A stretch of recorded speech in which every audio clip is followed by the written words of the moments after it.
Gadanan sarong 56 anyos na lalaki sa Legazpi City. Makalis ining pagsasaksakon kang sa iyang 39 anyos na babaeng live-in partner. Base sa investigasyon kan PNP, gikan sa inuman ang duwa. Alagad pag-abot sa saindang harong nagkaigwaning da ipagkakaintindihan ang mga ini. Huli sa pagselo subuot kan lalaking biktima sa mga mensahe na nabasa kaini sa social media account kan babaeng suspect. Hasta sa nakaturog na ang biktima sa duyan sa luwas kan sa indang harong asin duman na ini pinagsasaksak kan kasaruan. Sa pagresponde kan mga otoridad, gada na kanaabutan ang biktima. Narecover man ang ginamit na kutsilyo sa pananaksak. Sa ngunyan nasa kustodiya na kan kapulisan ng suspect asin nahampang sa kasong murder.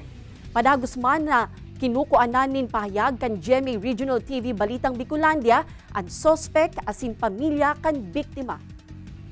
Duman po ito nagpoon sa Facebook account kang suspektado na itong biktima parang nagsiselo sa mga account na nababasa niya duman.